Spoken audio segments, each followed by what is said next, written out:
Assalamualaikum warahmatullahi wabarakatuh. Selamat pagi, salam saintis. Ya, selamat datang ya para siswa baru, terutama untuk kelas 7 karena kemarin kalian lulus dari tingkatan SD, sekarang kita akan belajar IPA untuk di tingkat SMP ya. Nah, jadi harus lebih semangat ya. Nah, pengen jadi dokter ya harus suka mata pelajaran IPA. Baik, hari ini kita akan belajar IPA. Coba perhatikan dulu di sini ya. Wah, ada padang rumput, di situ ada hewan-hewan.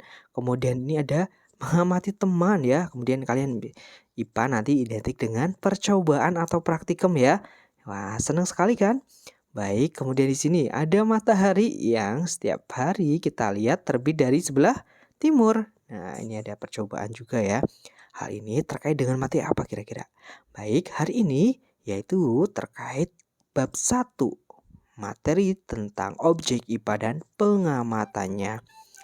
Nah, di sini ya, wah ada pengamatan, kemudian di sini ada mikroskop ya, ada yang pengen? Ya, ini ada belajar kimia ya.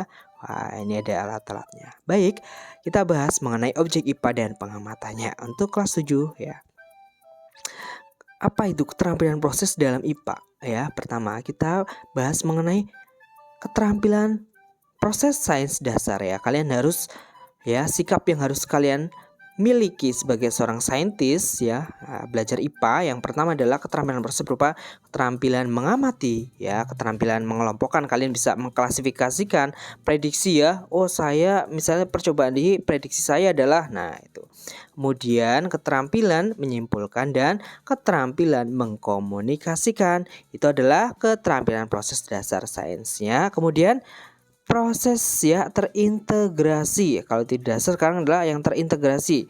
Misalnya kalian merumuskan masalah, identifikasi variabel ya, ada variabel terikat, kontrol dan lainnya. Kemudian hubungan antar variabel seperti apa? Kemudian ada mengendalikan variabel, kemudian variabel cara operasional, memperoleh dan menyajikan data, menganalisis data, hipotesis ya atau dugaan sementara, dan merancang penelitian serta melakukan percobaan atau penyelidikan. Itu ya keterampilan proses dasar yang harus kalian miliki. Kemudian sikap ilmiah, kalian harus punya sikap ilmiah apa saja? Mampu membedakan opini faktanya, jujur ya. Kalian misalnya percobaan hasilnya data ini harus jujur, berani mencoba. Ayo kita praktikum, harus teliti kalau kalian menghitung. Kemudian selalu ingin tahu dan objektif apa adanya ya, jujur. Kemudian mau bekerja sama, terbuka, fleksibel, tanggung jawab ya. Kalau kalian saat praktikum ya jatahnya membawa ini dan itu harus ya. Kemudian ulet, bersyukur atas karunia Tuhan. Itu adalah sikap-sikapnya. Kemudian penyelidikan IPA apa saja? Yang pertama harus kalian tahu adalah prosesnya, kita mulai dari mengamati. Wah, di sini ada ya teleskop ya. Kemudian di sini adalah mikroskop, kalian mencatat hasil praktikum itu mengamati, yaitu adalah menggunakan panca indera ya. Nah, baik pakai hidung, mata, telinga dan lainnya ya, tentang dengan panca indera. Nah, itu termasuk melakukan pengukuran dan alat ukur yang sesuai. Pengamatan dilakukan untuk mengumpulkan data dan informasi. Kemudian di sini wah, ini ada membuat inferensi dan mengkomunikasikan. Apa itu inferensi? Yaitu merumuskan penjelasan berdasarkan pengamatan ya. Penjelasan ini digunakan untuk melakukan pola, untuk menemukan pola-pola atau hubungan antar aspek yang diamati dan membuat perkiraan.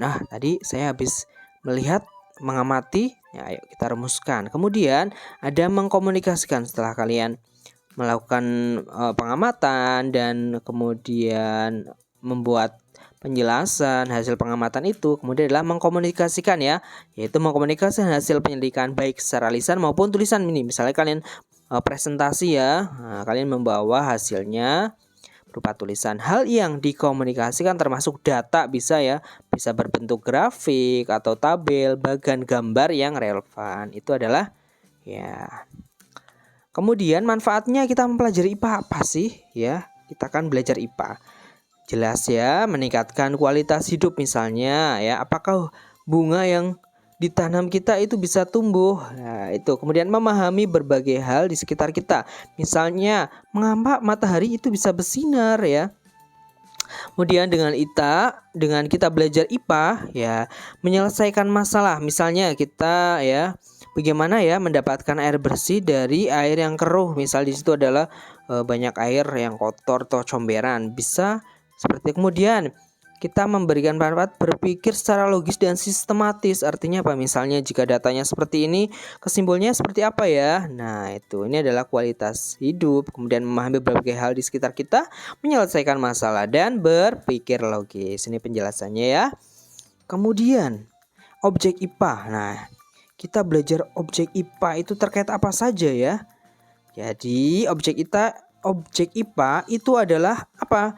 Ya, seluruh benda di alam dengan segala interaksinya untuk diperoleh pola-pola keteraturannya. Nah, IPA itu mencakup bidang ilmu apa saja? Ada fisika. Nah, ini misalnya kalian belajar gaya, gerak dan lainnya. Kimia ya, misalnya zat adiktif, atom, ion dan lainnya. Kemudian biologi, kita bisa sehat, sistem pernafasan dan lainnya. Ilmu antariksa, tata surya dan lainnya ya. Itu yang akan dipelajari. Kemudian, nah, nih penjelasannya ya, fisika ya, mendasar ya.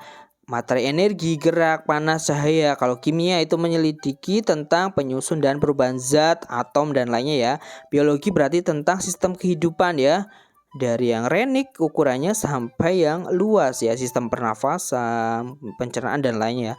Kemudian ilmu bumi dan antariksa ya, mempelajari asal usul bumi, perkembangan keadaan saat ini, bintang-bintang, planet dan berbagai benda langit lainnya. Baik, demikian tadi mengenai pembelajaran mengenai objek IPA dan pengamatannya. Kita lanjut materi selanjutnya ya di pertemuan selanjutnya. Terima kasih, semoga bermanfaat. Assalamualaikum warahmatullahi wabarakatuh.